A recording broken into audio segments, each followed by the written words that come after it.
Lord. இந்த August மாதத்தில் 26ஆம் தேதி ஆகிய இந்த புதன்கிழமையின் காலை வேளையில் தேவ சமூகத்தில் வந்திருக்கிற ஒவ்வொருவரையும் கர்த்தர் தாமே ஆசீர்வதிப்பாராக.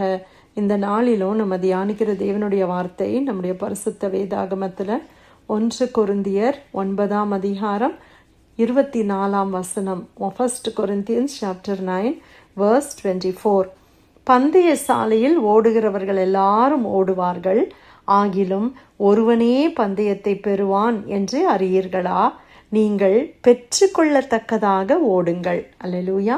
கர்த்தருடைய அருமையான இந்த வசனத்துக்காய் கர்த்தரை ஸ்தோத்திரிக்கலாமா?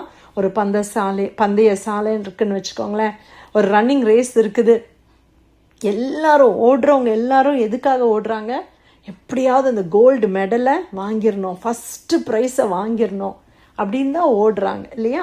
அதை தான் இந்த இடத்துல நம்ம பார்க்குறோம். பந்தய சாலையில் ஓடுகிறவர்கள் எல்லாரும் ஓடுவார்கள், ஆகிலும் ஒருவனே பந்தயத்தை பெறுவான் என்று அறியீர்களா? இப்போ 100 பேர் ஓடுறாங்களா, 1000 பேர் ஓடுறாங்கன்னா அந்த 1000ல் 1000 பேரும் பரிசை பெறுவாங்களா? இல்லை.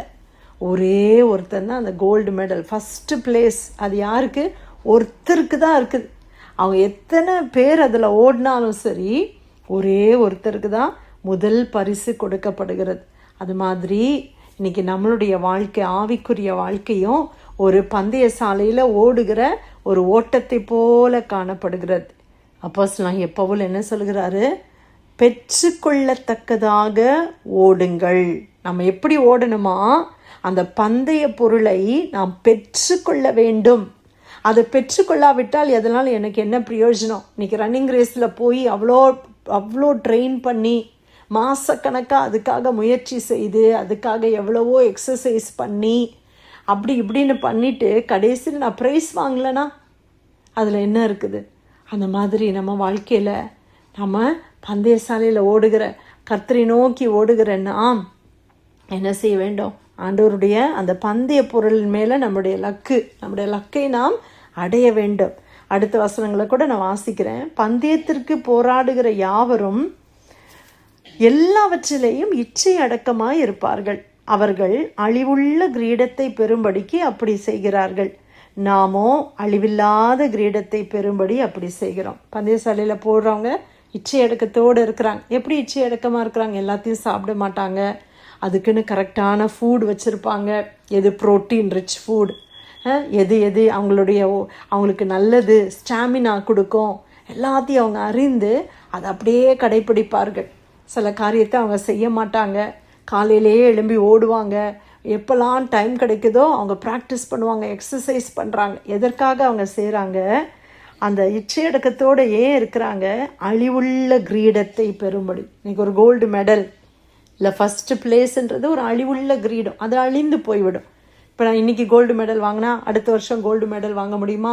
10 வருஷமாக ஒருத்தரே கோல்டு மெடல் வாங்க முடியுமா? முடியாது இல்லை. நம்ம அதை பார்க்குறோம். இன்றைக்கி ஒரு நாள் ரொம்ப சூப்பராக ஒருத்தங்க விளையாடினாங்கன்றதுனால எப்போதும் அவங்க அப்படி இருப்பாங்கன்றது இல்லை. அது அழிவுள்ள கிரீடம்.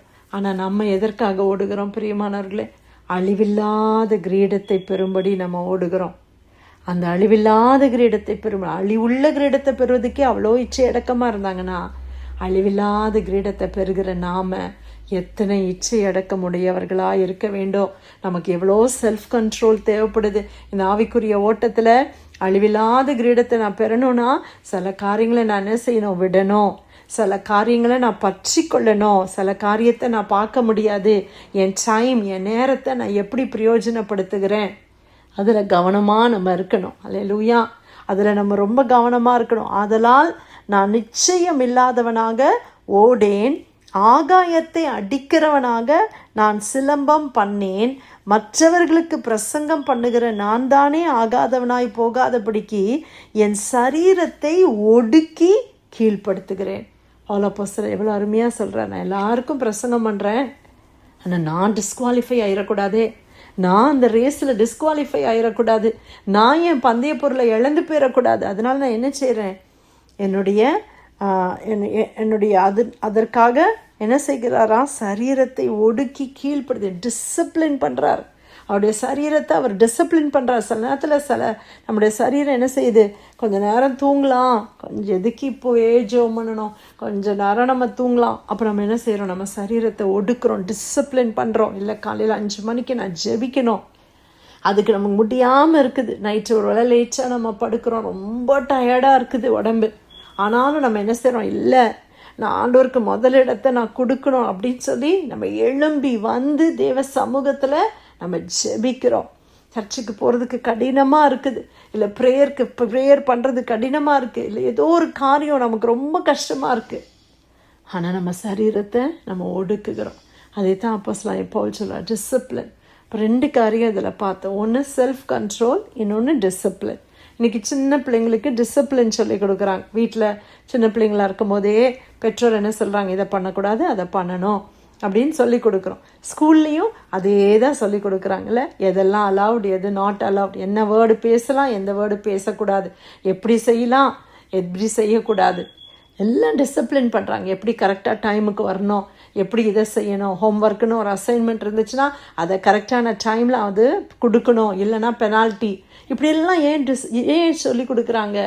அப்போ பெரியவர்களாக அந்த பிள்ளைகள் வரும்போது அந்த டிசிப்ளின் அப்படியே. இன்றைக்கி நம்மெல்லாம் ஸ்கூலில் படித்த பல காரியங்கள் தான் இன்றைக்கி நம்மளை டிசிப்ளின்டாக வச்சுருக்கு. கரெக்டாக அசம்பிளிக்கு வரணும், அதுக்கப்புறமா வந்தால் லேட்டாக இருந்தால் என்னென்ன பனிஷ்மெண்ட், அதெல்லாம் கான்சிக்வன்சஸ் இருந்துச்சு. அதனால் இன்றைக்கி பாருங்கள், நம்ம லைஃப்பில் அந்த பங்க்சுவாலிட்டி, அந்த கரெக்டான டைமுக்கு எல்லாத்தையும் செய்யணுன்ற டிசிப்ளின் வந்துருச்சு. அப்போ நம்ம என்ன செய்யணும், நம்மள டிசிப்ளின் ஸ்பிரிச்சுவல் லைஃப்பில், ஆவிக்குரிய வாழ்க்கையில் நமக்கு செல்ஃப் கண்ட்ரோலும் வேணும், ஒரு டிசிப்ளின்டு லைஃப் வேணும். நான் எப்படி வேணால் வாழலாம், ஆண்டவர் எல்லாம் தெரியுமே, நான் ஜெபம் பண்ணலன்னா ஆண்டவர் புரிஞ்சுப்பார், அப்படி இல்லை. எனக்குன்னு ஒரு கரெக்டான டிசிப்ளின் வேண்டும். அப்போ தான் நம்ம அந்த பந்தய பொருளை அடைய முடியும். அது அழிவில்லாத கிரீடம். ஆமென். அழிந்து போகிற பரிசு பொருள் அல்ல, நம்ம ரிசீவ் பண்ண போகிற கிரீடம் அது அழிவில்லாத கிரீடம். ஆண்டவராகிய இயேசு கிறிஸ்துவை நம்ம ஒரு நாள் முகமுகமாய் பார்க்கிற அந்த கிருபையை நம்ம பெற்றுக்கொள்ள வேண்டும். யாரும் நம்ம இழந்து போயிடக்கூடாது. அப்போஸ்தலன் பவுல் கடைசியில் சொல்றார், நான் என் ஓட்டத்தை என்ன செய்துட்டேன், நான் ஓடி முடிச்சிட்டேன்.